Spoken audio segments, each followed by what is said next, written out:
Hello, this is Kate from dailytarotgirl.com, and this is your weekly tarot card reading. And for this reading, I'm using my Shadowscapes Tarot. So I'm going to draw 3 cards, each representing a portion of the upcoming week. And I just want to get a little bit of insight into what's coming up for us this week. So before I get into the reading, I just want to let you know that I am doing a webinar on September 24th on learning the tarot card meanings. So if you're wanting to learn the tarot card meanings, or just get a deeper understanding, or learn how to get a deeper understanding of the tarot cards, you can check out my webinar. I'm going to put the link in a pop-up in this video, and I'm also going to put the link in the About section of this video if you're interested. Okay, so getting into the reading, we'll start with Monday, Tuesday, beginning of the week, and we've got 4 of Wands.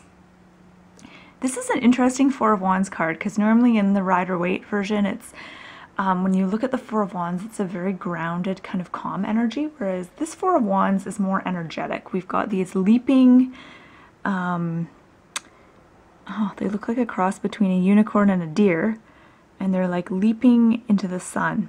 So this is a very energetic card. So we're starting off the beginning of the week with a lot of energy, and I'm going to say a lot of creative energy. And it's the kind of creative energy that feels more stable and more grounded in reality.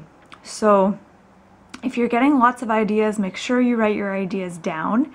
But I feel like the theme for this week is getting a lot of ideas, getting creative energy, and being able to carry those ideas out and make a plan to make it happen. Another thing I get with this card is that sense of celebration. So I feel like things are going to be being celebrated this week. So you might go to a wedding or a birthday or some kind of community event, but there's a certain air of celebration and coming together for a specific purpose with this card. So moving on to the middle of the week, so Wednesday and Thursday, we've got the Lovers. That's a nice card to get right in the middle here. So we've got the Lovers, and it's funny because the 4 of Wands often represents a wedding, and then we've got the Lovers. So I feel like there's a really strong, I get a strong vibe with, you know, marriage, coming together, commitments, relationships, that sort of thing. Okay, so with the Lovers in the middle of the week, the Lovers is all about passion. It's all about 2 things coming together in your life. So this could be a literal meaning. So this could mean coming together with another person, whether you're in a relationship or not in a relationship, coming together with another person. Or it could mean successfully bridging 2 areas of your life that have been sort of in opposition up until now. So maybe balancing out, you know, work and leisure time, or your creative side with your more analytical side. But I'm going to come back to this card because for some reason it has me a little bit confused, and I want to go deeper into it. So I'm going to move on to the last card, which is the card of the weekend, so Friday, Saturday, Sunday. And we've got the Queen of Wands. Oh, I love this card. Okay, so the weekend looks lovely. I feel like the weekend is a really nice time for creative expression. So doing things like writing, singing, music, painting, however you like to express yourself creatively. I feel like the weekend is a really good time for that. I also get the sense like a lot of us are going to have this surge of confidence on the weekend, especially where it's concerned with our careers and our creative pursuits.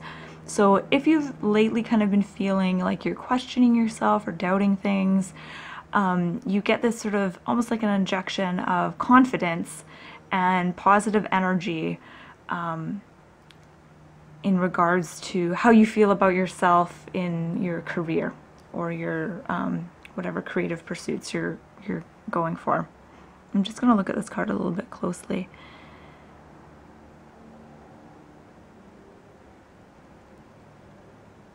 Yeah, it's a really beautiful card. Okay. So taking a step back and looking at all of these cards together and coming back to the Lover's card,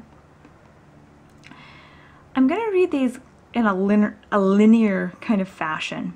So the beginning of the week, I already talked about that as being sort of a lot of creative energy and a coming together to celebrate a common thing. And then with the Lovers, again, we have another sort of coming together. It feels like this is really internal. I get the sense this isn't so much about meeting another person. It could be. It definitely could be for you if that fits.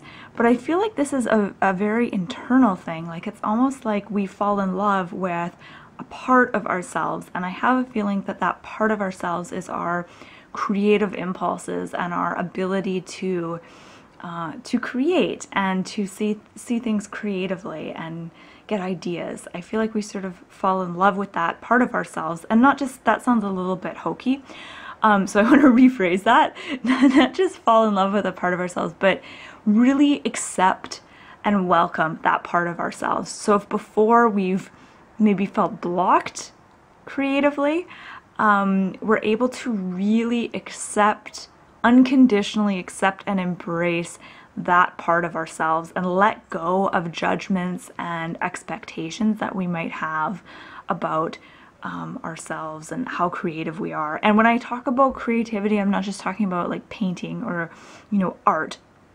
I mean creating, being able to create, being able to express yourself through creativity, so through the things that you create. I don't know what other way to put it. So whether you're a teacher, I mean, that's a form of creation. If you're teaching and you're creating courses, if you're a dancer or an athlete, if you're, you know, a writer, or an artist, or you're a musician or whatever, we're always, or even if we work in retail or we're a janitor or a stay-at-home mom, we're always, in some form or another, we're creating, and our creations can feel really good to us, or they can feel not so good.